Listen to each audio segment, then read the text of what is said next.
Don't get me wrong, I think Doom Eternal is a good game. It has great game mechanics. And I love the dash ability. An ability I actually expected in Doom 2016. After all, we were told that Doom Slayer has terrible speed. However, given all the praise Eternal receives, it's barely a Doom game. And I will tell you why. Of course, I am not expecting most people to agree. Because to them as long as there is something to shoot they won't bother. However, given that Eternal shoves its story down my throat and clearly puts an emphasis on its characters and the plot, I feel that I have to say something about it. And here it is. Doom Eternal sucks.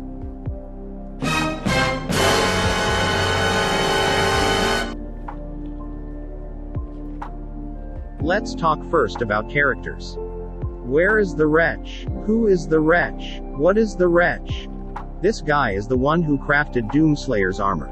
And you don't show me anything about him? He has a pivotal role in the story, for God's sake. What's King Novik's business here? Is he a ghost? An interactive hologram? What's his deal here? Does he still rule over the Sentinels?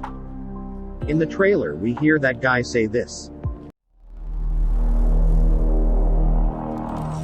Against all the evil that hell can conjure, all the wickedness that mankind can produce, we will send unto them only you. From this trailer I got the feeling that we would be, fighting cultists? What's the point of mentioning mankind's wickedness if all we do is shooting demons?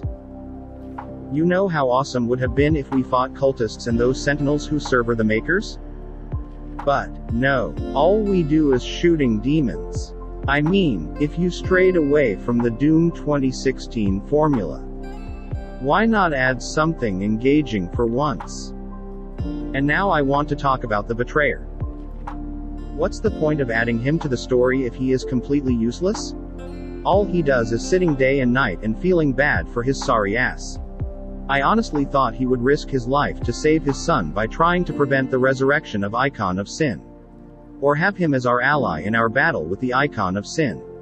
And there he dies peacefully knowing the soul of his son is free. This obviously seems to me the devs' move to debunk that Doomslayer is the Betrayer. And this is a dick move. You could have done it better. In this scene, why doesn't Doomslayer simply kill all the Maykrs and then use his super strength to rip Icon of Sin's plate armor and stick his crucible in it already?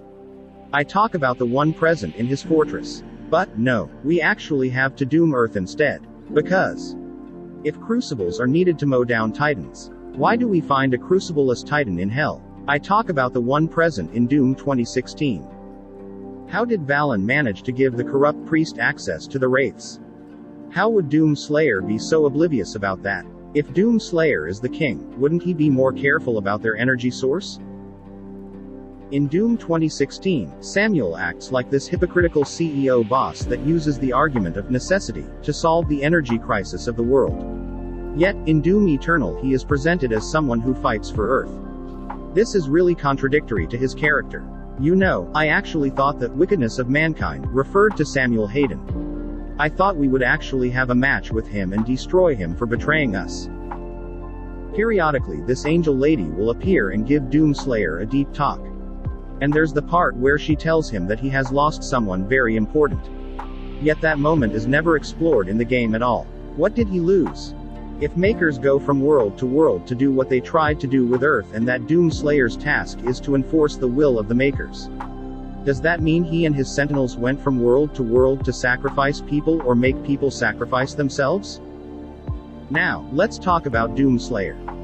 Could you believe me if I told you that Doomslayer and Doom Marine from the original games being the same person was nothing more than pure fan service from Hugo Martin's part? Because at the launch of Doom Eternal, Marty actually said that Doom 2016 was actually a reboot. And not a continuation of the original games by any means. I'm Marty Stratton, executive producer of Doom Eternal. And I'm Hugo Martin, creative director on Doom Eternal.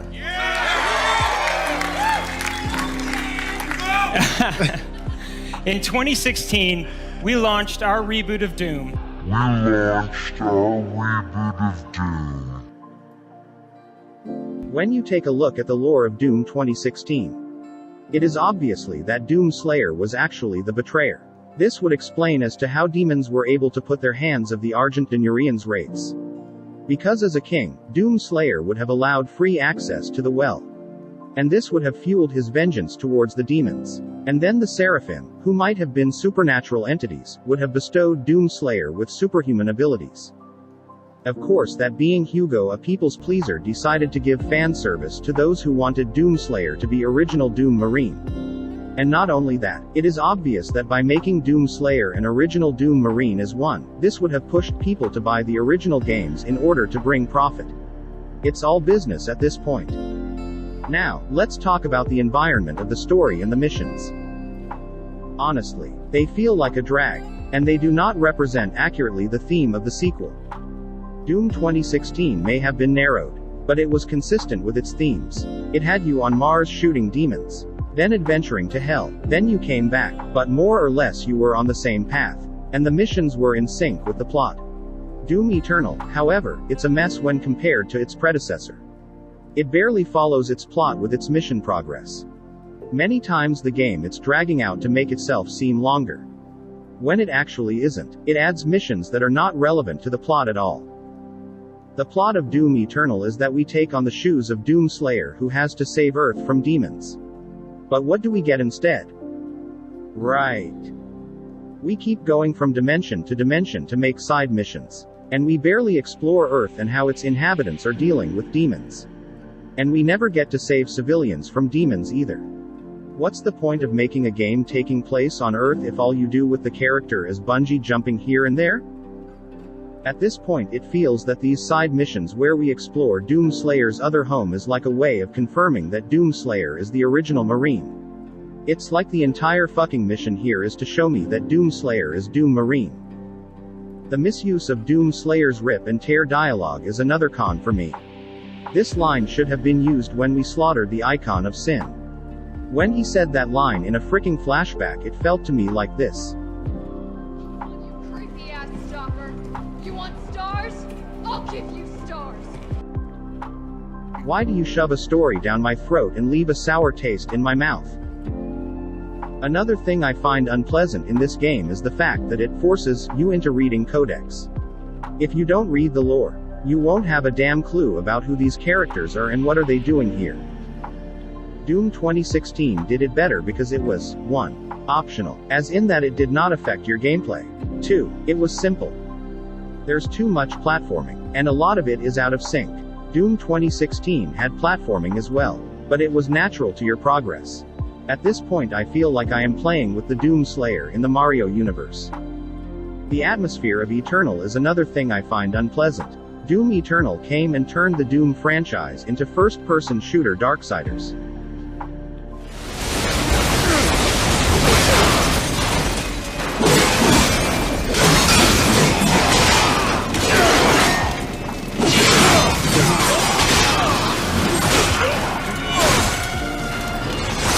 Sure, even original Doom and Doom 3 are fantasy video games in a way because they contain demons and ancient relics. However, it's not entirely fantasy. It's actually supernatural. A key difference between fantasy and supernatural is the one where when it comes to supernatural, the evil is beyond understanding and comprehension. And you don't know its reasoning. And it's not humanized either. A perfect example would be Darksiders, an old Prey game. One is fantasy, the other is supernatural. Well, it contains aliens. But you kinda get my point. Doom 2016 was perfect as in that it still felt as a sci-fi supernatural shooter at its core. Then Doom Eternal came and completely threw almost everything away from the first game. The only thing that Doom Eternal and Doom 2016 have in common at this point is the game mechanics. Doom Eternal honestly feels like a remake sequel. It feels like it takes certain things from the previous game and then completely change everything we knew about it for the direction of the story. I understand if this was a reboot or a remake. I would have been fine with it. But a continuation? Not really. Why change something that's already been perfect? I think a perfect comparison is the fall of the Fear franchise. But, that's a story for another day. Thank you for visiting this channel. If you have any video suggestions, please do let me know in the comment section.